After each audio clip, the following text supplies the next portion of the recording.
नमस्कार all of you youth reach के e learning programme में आज आपका फिर से स्वागत है। मेरा नाम करण सिंह है। आज हम कक्षा 10 विषय मैथ में एक्सरसाइज 4.3 का फोर्थ क्वेश्चन करेंगे। पिछली वीडियो में हमने क्वेश्चन नंबर 3 पर डिस्कस किया था। आइए करते हैं। 4.3 का क्वेश्चन नंबर 4 हमारे पास है। 3 वर्ष पूर्व रहमान की आयु वर्षों में का व्युत्क्रम और अब से 5 वर्ष बाद आयु के व्युत्क्रम का योग 1/3 है। उसकी वर्तमान आयु ज्ञात करने, मीन्स रहमान की वर्तमान आयु ज्ञात करनी। पूर्व का मतलब होता है पहले और व्युत्क्रम का मतलब होता है उल्टा। तो हम क्या करते हैं, सबसे पहले रहमान की वर्तमान आयु मानते हैं। तो माना रहमान की वर्तमान आयु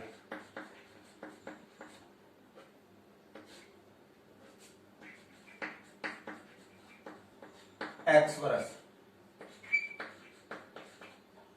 अब वो कह रहा है 3 वर्ष पूर्व, तो 3 वर्ष पूर्व का मतलब होता है पहले। 3 वर्ष पहले रहमान की आयु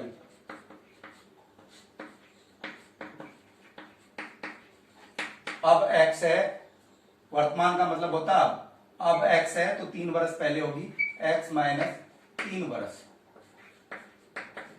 5 वर्ष बाद, पश्चात का मतलब होता है बाद, 5 वर्ष बाद रहमान की आयु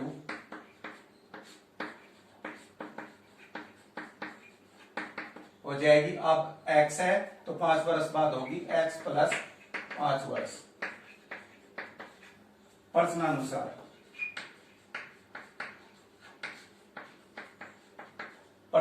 का मतलब है जैसा सवाल में दिया गया है। तो सवाल में दे रखा है कि 3 वर्ष पूर्व रहमान की आयु, तो 3 वर्ष पूर्व मीन्स पहले की आयु हमारे पास x माइनस 3 और 5 वर्ष बाद की आयु के व्युत्क्रम, 5 वर्ष की बाद आयु हमारे पास है 5 वर्ष बाद x जमा 5, तो इनका उल्टा, तो इन दोनों का उल्टा का योग 1/3 है।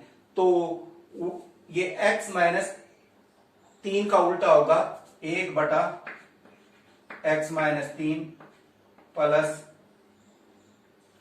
x जमा 5 का उल्टा होगा 1 जमा x जमा 5 बराबर इन दोनों की 1/x माइनस 3 जमा 1/x जमा 5, इन दोनों का योग है 1/3। हमें रहमान की वर्तमान आयु ज्ञात करनी है। तो जिस यहाँ 1/x माइनस 3 है प्लस 1/x जमा 5 बराबर 1/3 है, तो बटे वाली संख्या का एलसीएम लेते हैं। मीन्स जो संख्याएं बटे में होती हैं उन सब की हम क्या कर लेते हैं, गुणा कर लेते हैं। और गुणा जो भी आएगी उस गुणा को, उस संख्या को हम दोनों तरफ गुणा कर लेते हैं। तो हमारे पास एलसीएम हो जाएगा 3 ब्रैकेट x माइनस 3 और x जमा 5। समीकरण को 3 bracket x minus 3 bracket x जमा 5 से दोनों तरफ गुणा करने पर अब हम इस समीकरण को 3 bracket x minus 3 bracket x जमा 5 से गुणा करते हैं। दोनों साइड तो करते हैं। देखिए तो 1/x माइनस 3 है, इसके प्लस या 1 जमा x जमा 5 है बराबर 1/3 है। तो अब हम इसको गुणा करते हैं, तो इसको दोनों तरफ गुणा करते हैं। तो इसको गुणा करते हैं 3x माइनस 3 और x प्लस 5, यहां भी इसको गुणा करते हैं 3x माइनस 3 और x प्लस 5, यहां भी इसको गुणा करते हैं 3x माइनस 3 और x प्लस 5। तो यहाँ 3 ब्रैकेट x माइनस 3 गुणा x जमा 5 बटा में x माइनस 3 है, तो यहाँ x माइनस 3 से ये फिनिश हो जाएगा। यहाँ हमारे पास है 3 bracket x minus 3 bracket x जमा 5 बटा x जमा 5, तो ये यहाँ से ये फिनिश हो गया और यहाँ 3 से 3 फिनिश होगा। यहाँ बचेगा x माइनस 3, यहाँ बचेगा x जमा 5।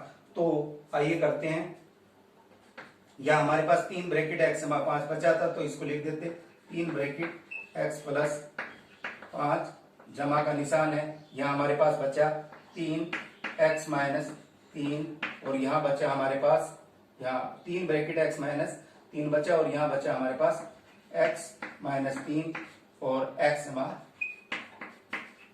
5।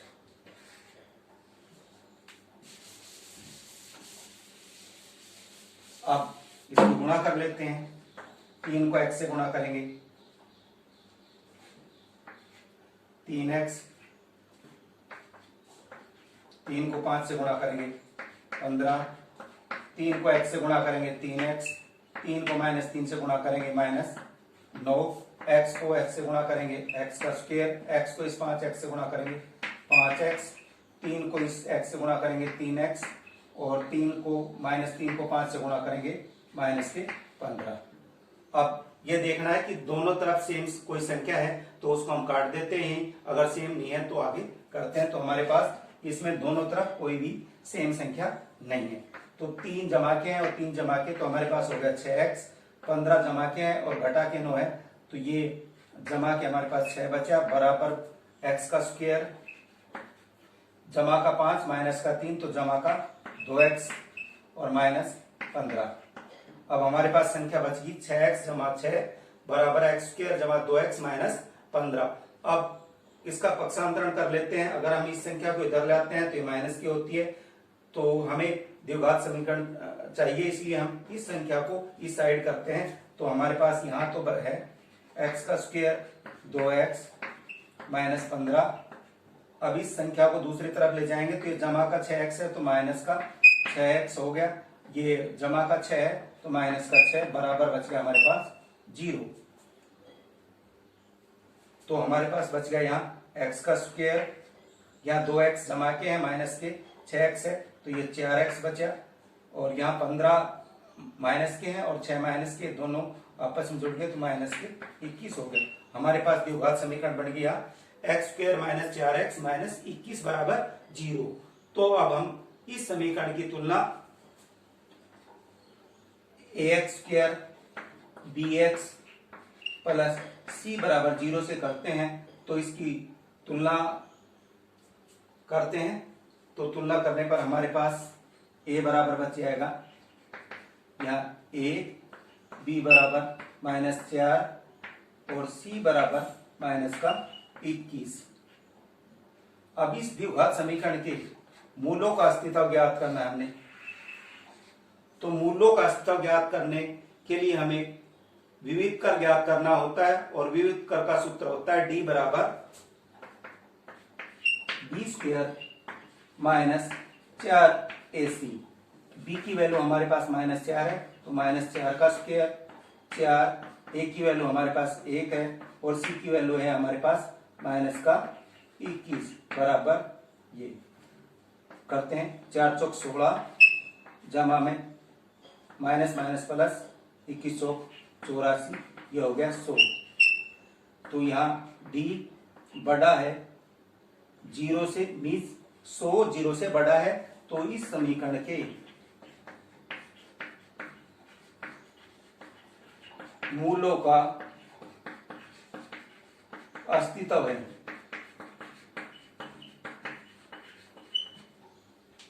तो अब हमने अगर अस्तित्व है तो इस समीकरण के मूल ज्ञात करने हैं, वो समीकरण हमारे पास है x square minus 4x minus 21 बराबर 0।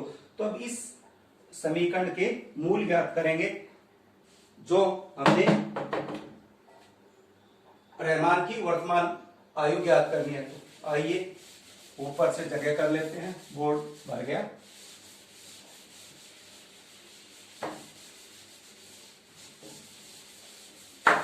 हमारे पास द्विघात समीकरण है x का स्क्वायर माइनस 4x माइनस 21 बराबर 0।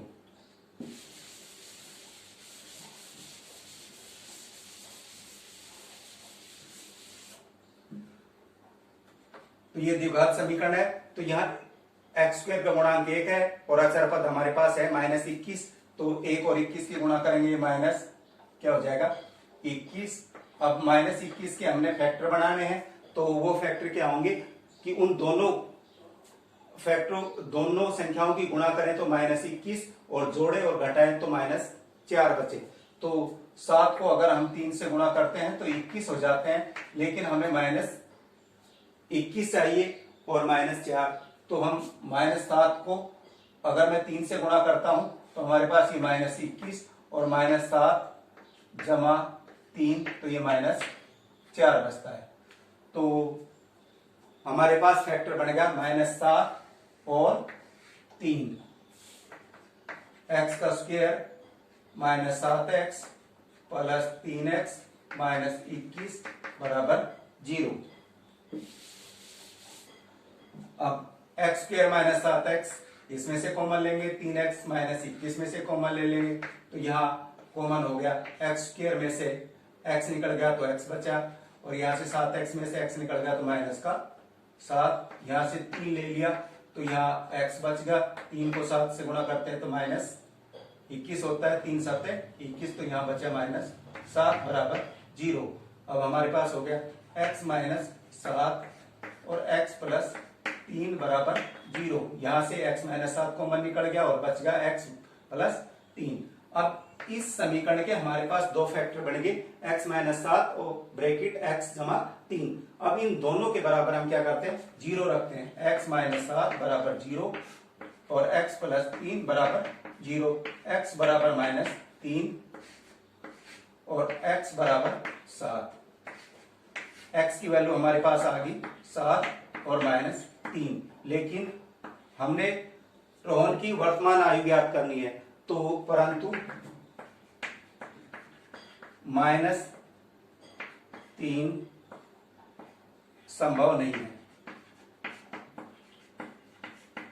क्योंकि आयु कभी ऋणात्मक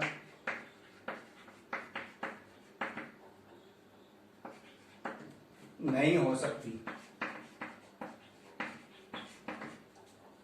अतः रोहन की वर्तमान आयु होगी, जो हमने x मान ली थी, तो x की वैल्यू हमारे पास होगी 7, तो 7 वर्ष। तो रोहन की वर्तमान आयु हमारे पास 7 वर्ष होगी। यह सवाल हमारा कंप्लीट हो गया। मैं आपसे उम्मीद करता हूं कि U3 के ई लर्निंग प्रोग्राम में आपको विषय समझने में आसानी हुई होगी, और मैं आशा करता हूं कि आप इस विषय पर अवश्य सवाल करेंगे ताकि हम इसे अच्छे से समझ पाएं। धन्यवाद।